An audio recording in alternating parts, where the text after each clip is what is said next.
Baada ya uchaguzi wa nchi ya Uganda, Bobi Wine ameshikwa jela naye rais wa nchi hiyo Yoweri Kaguta Museveni. Hujambo na karibu kwa taarifa zetu za TanzaPulse, na ikiwa ni mgeni hapa, tafadhali kumbuka kusubscribe.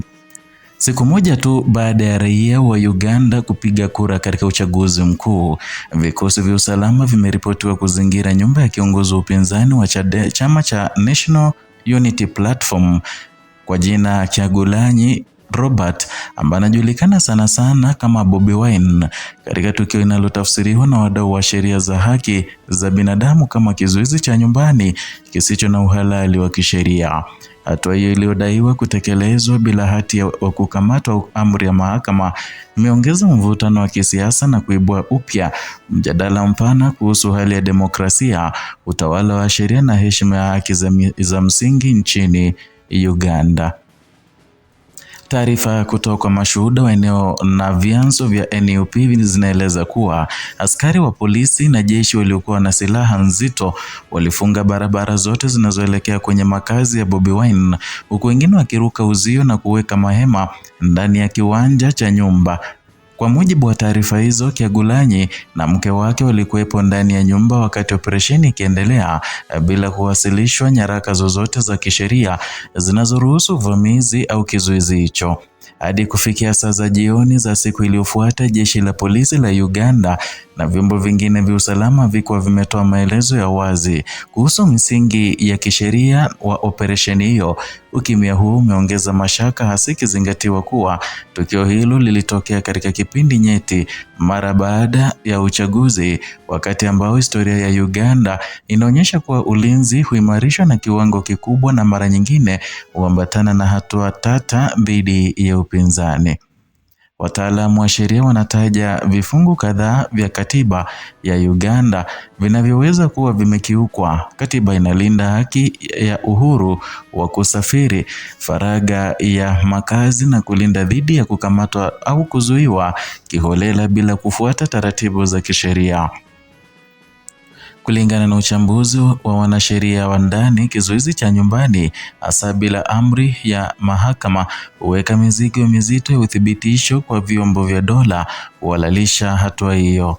Ripoti za awali zinaeleza kuwa vizuizi vya barabarani na doria ziliongezwa katika maeneo jirani, hali iliyowatia hofu wakazi na kuathiri shughuli za kawaida. Kwa mujibu wa wanaharakati, mazingira hayo yanatuma ujumbe wa kutisha kwa wananchi na wafuasi wa vyama pinzani, na hivyo kudhoofisha uhuru wa kisiasa katika kipindi ambacho uwazi na utulivu vinahitajika zaidi. Ushahidi wa kimfumo na rekodi ya matukio ambayo yanafanana. Tukio hili halijitokezi kwa ombwe. Katika miaka karibuni, Bobi Wine na viongozi wengine wa upinzani wamekumbwa na vizuizi vya harakati, mikusanyiko iliyozuiwa na mara kwa kadhaa kukamatwa kwa muda mfupi. Shirika la Human Rights Watch katika ripoti zake za mara kwa mara kuhusu Uganda limeeleza matumizi hayo ya nguvu kupita kiasi, kuzuiwa kwa mikutano ya upinzani na kukamatwa kiholela kama changamoto zinazoendelea hasa katika vipindi vya uchaguzi. Kwa upande wake, Amnesty International imeandika kuwa vitendo vya kizuizi cha nyumbani visivyo na amri ya mamlaka vina athari ya kupoza uhuru wa kujieleza na kukusanyika, na mara nyingi hutumiwa kama mbinu ya kuzuia uhamasishaji wa kisiasa. Ripoti hizo zinaweka tukio la sasa katika mkondo mpana wa mienendo inayorudiwa. Kihistoria, mahakama za Uganda zimewahi kukemea matumizi ya nguvu bila kufuata utaratibu. Katika maamuzi kadhaa ya mahakama kuu na mahakama ya rufaa, majaji wamekazia kuwa vyombo vya usalama vina wajibu wa kuzingatia katiba hata wakati wa kudumisha usalama wa umma.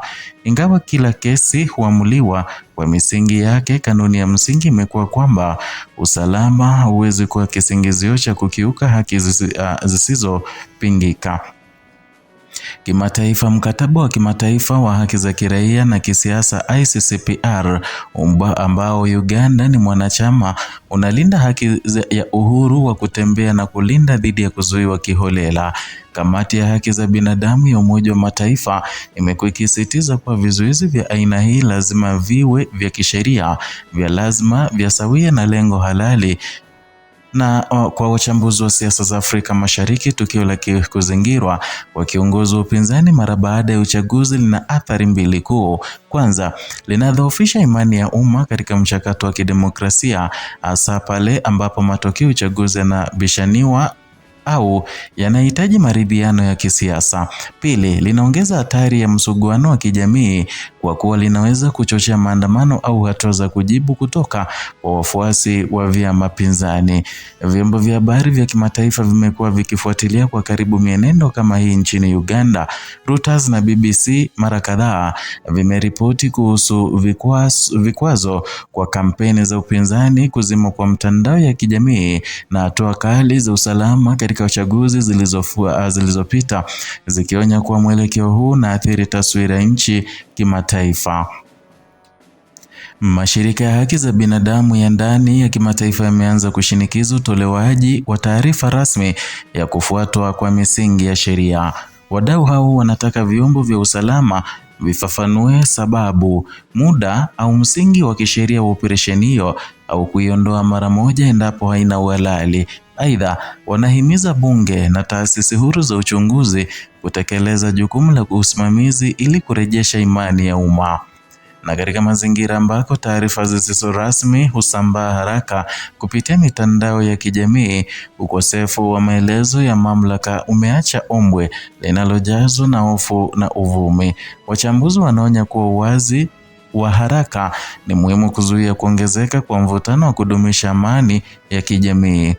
Kesi ya kuzingirwa kwa makazi ya Bobi Wine mara baada ya uchaguzi mkuu si tukio la mtu mmoja pekee, ni kipimo cha uthabiti wa katiba, heshima ya utawala wa sheria na mustakabali ushindani wa kisiasa nchini Uganda. Ikiwa vyombo vya dola vinaweza kuzuia kiongozi wa upinzani bila amri ya mahakama au maelezo ya wazi, basi msingi wa haki za raia wote unawekwa hatarini. Kwa nchi za Afrika Mashariki na jumuiya ya kimataifa, tukio hili lina umuhimu mpana. Linakumbusha kuwa uchaguzi hauishii kwenye kupiga kura pekee, bali unaendelea katika ulinzi wa haki na uhuru baada ya sanduku la kura kufungwa. Jinsi mamlaka za Uganda zinavyoshughulikia maswali haya kwa uwazi, utii wa sheria na uwajibikaji itaamua si tu mustakabali wa kesi hii, bali pia mwelekeo wa demokrasia ya nchi hiyo kwa miaka ijayo. Ndio hayo tuliokuandalia kutoka hapa TanzaPulse, channel yako mpya ambayo inakuletea taarifa hizi kutoka eneo la Afrika Mashariki. Zidi kutusupport kwa kusubscribe, kulike na kushare video zetu.